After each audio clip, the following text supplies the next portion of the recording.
Hawaii is loaded with treasures that are off the beaten path. We take you to some of the best for your palate and your family. And we put you on top of the world in Vegas with the Las Vegas Linq. We bring you a classic Chardonnay that is a favorite of many. It's pricey, but worth it. And a golf pro has some tips on how to improve your game. Hint, practice your short game.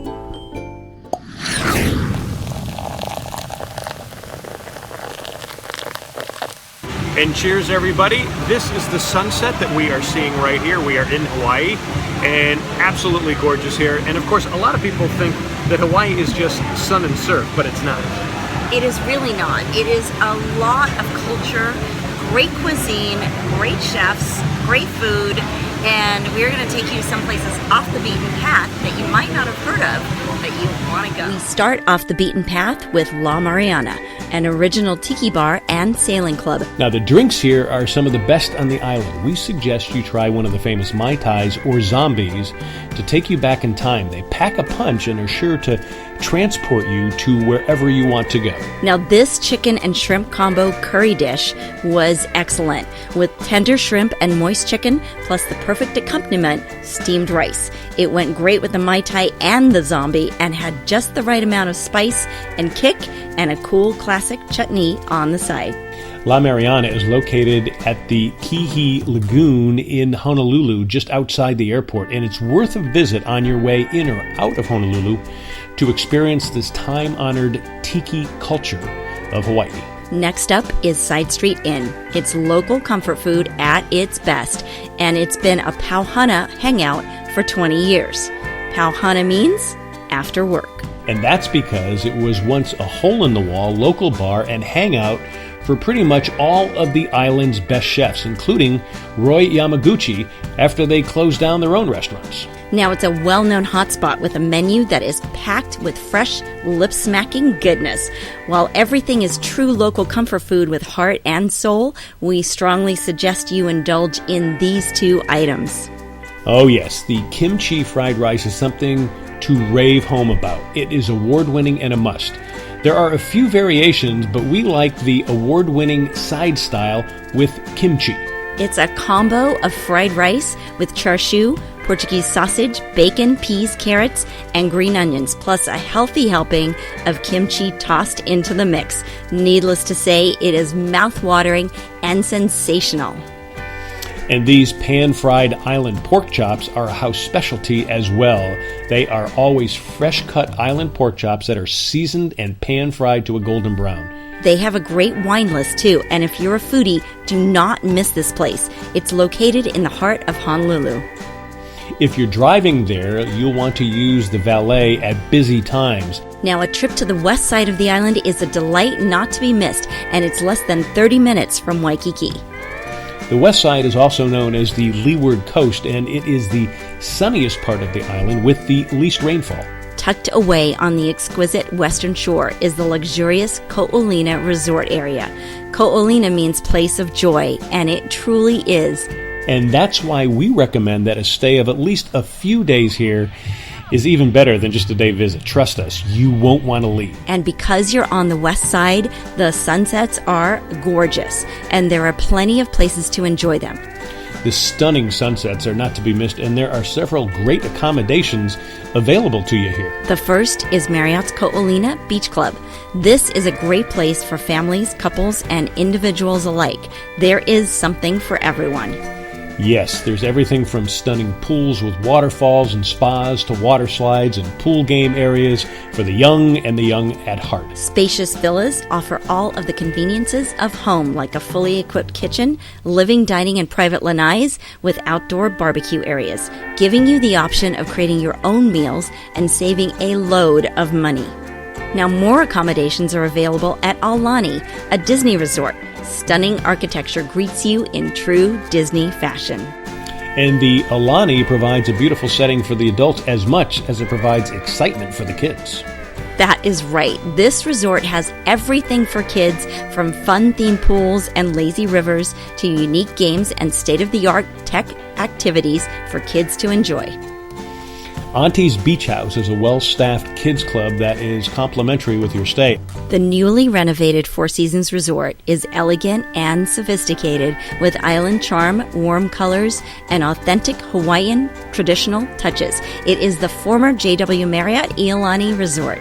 The 5-star beach resort is lavish, peaceful, and relaxing while also being on trend and stylish. Luxurious beach bars and lounges provide ample space to escape and enjoy a drink or a glass of wine. This is a magical destination for couples and honeymooners, and strolls along the beach are definitely recommended. Now, while you're at Ko'olina, visit the 43-acre Ko'olina Marina, where you can catch dinner cruises as well as dolphin sailing, snorkeling, fishing, and plenty of other water adventures. Now, there is also a multitude of fun places to eat out here, and the area is growing. Almost all of them feature the farm-to-table Hawaiian regional cuisine philosophy known as HRC. We start with one of the best, Monkey Pod Kitchen, a farm-to-table concept that was created by Peter Merriman, one of the 12 founders of Hawaii regional cuisine. And their local chef also has the passion for locally sourced, deliciously fresh ingredients, and in fact, the entire staff is dedicated and committed to the cause. We had these delicious bulgogi pork tacos with handcrafted kimchi, Asian pear, jalapenos, and Thai chili aioli. And then this watermelon and arugula pizza with a hand-tossed crust from the Chiave wood-burning oven. This was the daily pizza special that day. Now, it may sound crazy, but the flavor combinations were superb, being both refreshing, tangy, and earthy. This devilish delight, lobster deviled eggs. Big Island buttery lobster with a local farm free-range eggs.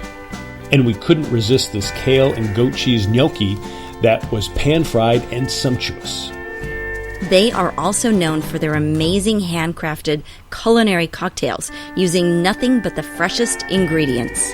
As well as their fabulous homemade cream pies. They are light, creamy, and airy. You have to try at least one. That is for sure. Now, across the street from Monkey Pod is Just Tacos, an upscale taco and tequila Mexican grill and cantina. Now get this, there are over 180 tequilas ranging from $5 to $150. And their food is exceptional, combining fresh ingredients and flavors along with homemade tortillas to create authentic Mexican food. We couldn't stop eating these fresh fish tacos that were fried, crispy hot, a squeeze of lime, and a splash of chili. You can wash everything down with a specialty margarita or an ice-cold draft beer. They have a great selection of beer on tap as well. It's a fun place for lunch or dinner and an easy walk from any of the resorts at Ko'olina. Plus, it's easy on your wallet as well. Next, we hit up Longy's, a fabulous on-site Italian restaurant at the Marriott Beach Club. They have a super fun vibe, great food, and drinks with more handcrafted cocktails made from scratch with all fresh ingredients. So we started with the Longy salad with baby romaine, cannellini beans, local tomato, and red onion. This artichoke longy appetizer was seriously delicious and served with lemon, butter, and Parmigiano Reggiano. The spicy bolognese is addictive with Italian sausage and prime ground beef, hot peppers, pomodoro, and fresh basil. And then a decadent rack of Colorado lamb, marinated in fresh herbs with a rosemary mustard seed demi. And they had a nice wine list and an excellent happy hour selection. All the staff are welcoming and knowledgeable about all the dishes. A short walk away, don't miss Lahiki at the Four Seasons. It is elegant and comfortable with an inspired concept that combines 6 regions of Pan-Asian cuisine with local flair and ingredients. We started with the pork okonomiyaki, a modern indulgence of a deconstructed take on a savory pork pancake with yakisoba noodle, cabbage, bean sprouts, fried egg, and bonito. This was so good. From the west side farming portion of the menu, we got street corn, fresh corn with sambal and toasted coconut. You can't believe how sweet, fresh, and delicious this tastes. And there are plenty of options to try something new, like these kimchi fries with crispy pork, garlic mayo, and bean sprouts. Talk about a unique and unbelievable decadence. A must for dessert are these pandan donuts with pandan cream and coconut. They are light and fluffy and not overly sweet. Also at the Four Seasons is the Fish House, where we were treated to phenomenal service and views. They are a premier line-to-table seafood restaurant with a creative spin on several dishes, including these beauties: charcoal oysters, smoky and insanely fresh. If you like oysters, these will leave you screaming for more. And this duck fried rice is one of the best things we've ever tasted. It's duck done 5 ways, including duck sausage, crispy duck skin, duck fat, and egg. It's rich, creamy, and decadently delicious. There is a fabulous wine list, including great wines by the glass. So you see why we say that you could spend a whole week here at Ko'olina and never have to go into Waikiki. There is plenty to do and see, and of course, eat and drink. Now you have plenty to indulge in off the beaten path on Oahu, so make sure to fulfill your culinary fantasies and get out of Waikiki to explore all of the delectable food on the island. And to find great deals like that, go to jetsetterdeals.com. And you'll get exclusive deals just by watching our show here. And when we come back, we are going high, high, high above Las Vegas. So we have a thing about going high, high, high above everything ever since we're on the London Eye. And when we were in Vegas, we had to go on the Linq. It is the Linq High Roller, and it is high above the Las Vegas Strip. Yeah, it is right behind the new Linq Resort. The Linq High Roller is called the world's largest observation wheel. It is definitely worth your time to take a whirl above Vegas. Now, I'm not a big fan of heights, but like we were on the London Eye, I think you feel pretty safe up here. Oh yeah, and the pods are roomy and sturdy. There are 28 pods altogether, and it takes about 30 minutes for one trip around. And we did it, and it was a blast. You get to see the entire Las Vegas Valley. You understand how Vegas is actually in a bowl surrounded by mountains on all sides. In fact, like we suggested in London, if this is your first time here, this is a great thing to do when you first get here. That's right. You get the feel for what Las Vegas really is. It's not just the Strip and downtown. You see lots of suburbs and homes as well as mountains that make up the western U.S. desert. And the pods easily fit about 10 people, but if you have less, you just meet other folks, and the atmosphere is fun and friendly. Also, what's cool about the High Roller is the in-cabin accommodations. In many of them, you have your own bartender who serves some creative high-end drinks. Our bartender on this day was very accommodating. In fact, she was open to making a whole bunch of different drinks for us to try. She clearly had been behind the bar 1 or 2 times before. Remember, though, not every pod has a bar and a bartender.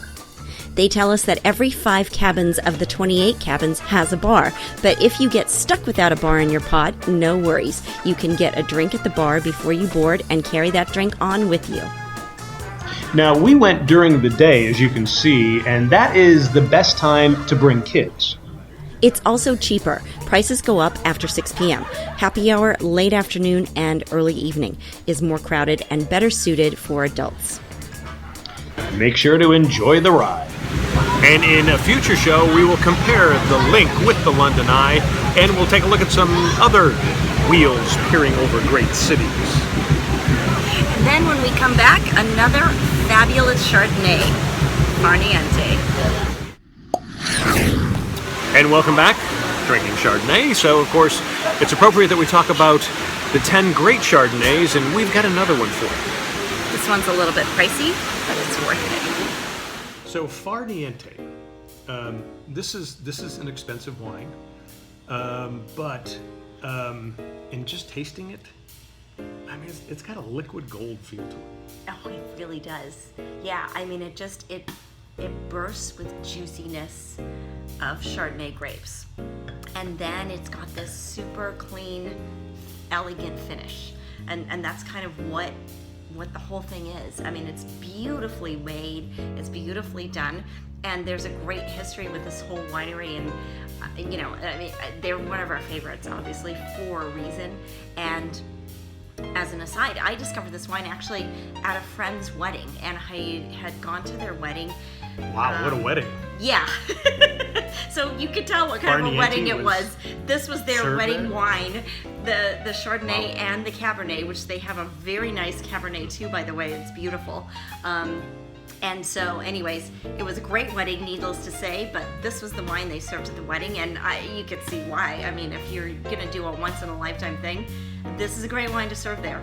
And it's that high-end Chardonnay that, I mean, you would have with hors d'oeuvres, you would have with dinner. You know, it's somewhat big.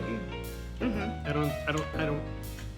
It is big. I would say it was definitely big and oaky to a degree, but not overly oaky.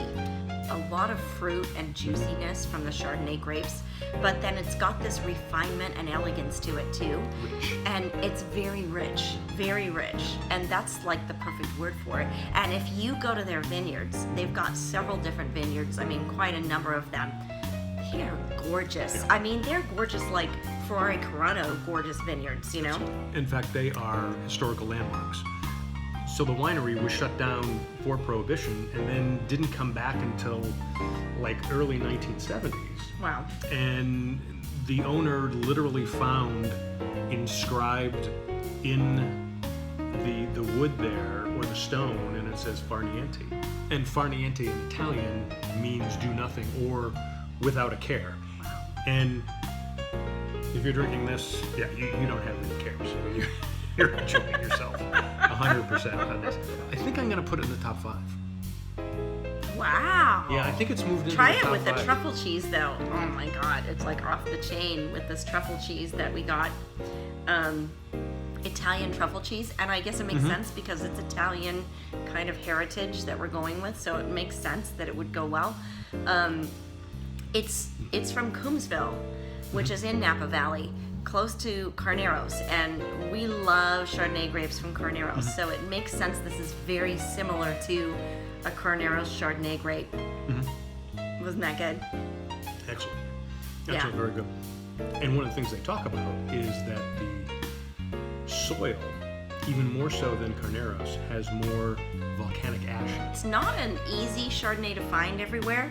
You might have to look a few places, or go to a specialty wine and spirits shop, or you might have to order it online. But either way, you definitely, another one that you have to try, you have to add to your repertoire of Chardonnays, or of wine in general. And they have a great cab too that we'll review in a future show on reds. But this is phenomenal, and it really, when you first drink it, it's going to be like a super big surprise party in your mouth. I mean, that's kind of what it is. It's just this burst of flavor, juiciness, fruit, and then it just ends with this great finish that you're not even expecting. So it's really expect the unexpected with Far Niente is what it is. You'll feel rich. So Far Niente, give it a whirl. A little expensive, but worth it. That is a real enjoyable Chardonnay. I wouldn't put it in my top 5, but it's pretty close. Yeah, absolutely. And then when we come back, a Golf Pro shares with John the facts about reducing your golf score. Welcome back. Now, when you are in North Carolina, the grass is a little bit different, right? It really is, and it forces you to change your short game. If you're going to practice, that's a wonderful thing, but I would spend 90% of my time on chipping and putting. You know, I see too many of my members, you know, spending way too much time, you know, on the range, when if they would take half the time from their driving range and put it on the chipping and putting green. And we're actually on the putting green right here. And you said this to me the other day. You said, look at all the people over there, and there's nobody over here on the chipping and putting range. And I agree with you. And when you think about it, I mean, chipping and putting is going to be, if you shoot a 72, that's almost going to be close to half your shots. Exactly. Whereas hitting the driver, you're going to hit the driver maybe 7 to 10 times. Sure. So you really need to work on it. So if you're saying going to the putting green and the chipping area, are there purposes there that you need to think about, or is it just get your rhythm down, get the flow of the club as well as the read of the green and stuff like that? Well, if you don't have the right technique, obviously you get with your professional to learn the right technique. But yeah, I mean, when you go to the chipping area, put yourself in positions that you normally are on the golf course. don't go to the chipping area and find an easy chip and then chip, trying to find, challenge yourself, people. Challenge your game, because if you don't challenge yourself and prove to yourself that you can hit the shots that are required, if you have to hit a flop shot over the trap and you've never done that, well, you're going to be afraid. The more you put yourself in positions that you're afraid to do, you won't be afraid anymore, and then you'll save shots. Well, and here in the Carolinas, because we've got kind of that gnarly rough graft, one of the things that I always talk to people about is, sticking the ball down in there, because when you're on the side of the green, that ball's not sitting up for you. No. It's just buried down there. So you're talking about learning how to kind of almost hit that like a sand shot too. Sure. There's so many different ways, so many different lies you're going to get, and then the lie dictates the shot. All right, so show me the one that's buried. Okay, so 2 different lies. So the first one is the buried lie, and this one is 2 different shots you can probably play. One's an explosion shot, which I won't hit, but the high percentage shot is, put the ball back in your stance, your hands are going to be way ahead, the ball's back off your right foot, and most of the time you want to choke up on the club. And it's just kind of comes out pretty easy. Sometimes the ball sits on top of the rough, and that there is a totally different shot in itself. You don't want to hit underneath it, obviously, because you'll slide under it. So you have to not ground the club, and it becomes a lower shot. Okay. This one here is a little more difficult because the ball's sitting up, and the tendency is that you would slide underneath because it's up so high. So what I would suggest is, don't ground the club on this. If you see folks how much room there is under the ball, the club wants to go under it.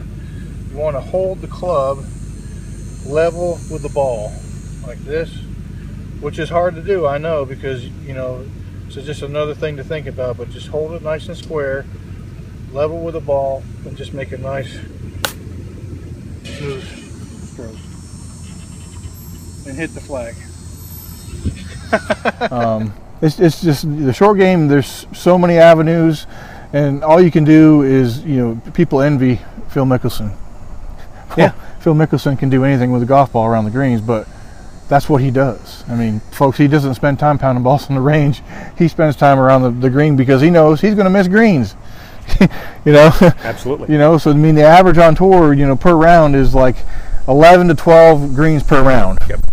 So there you go. So 6 times he's got to get up and down. Six to 7 times around they have to get the ball up and in. And the pro's going to get up and down 6 out of 7 or 5 out of 6 or something like that. That's the difference in your game to my game. Now, do you find it difficult to chip in the Carolinas? I do. Since I played golf for so long in Vegas, the grass is not as coarse there. So I find in the Carolinas, I've got to figure out what my lie is before I chip, and it's gnarlier there. So to me, it's a little bit more difficult, yes. Okay, very interesting. Yeah. Very interesting. Now, if you want to conquer golf, or anything else for that matter, go to Jetsetter Deals. They will take care of everything for you. They'll set you up with a golf trip or anything else you need. They'll make it easy, fun, and enjoyable. And you might be able to come to a great place like this because we're in Hawaii right now. Absolutely. We're coming to you from the beautiful Marriott Beach Club at Kolina, and that is on Oahu, and we look forward to sharing more about that with you in the future. Cheers. Cheers.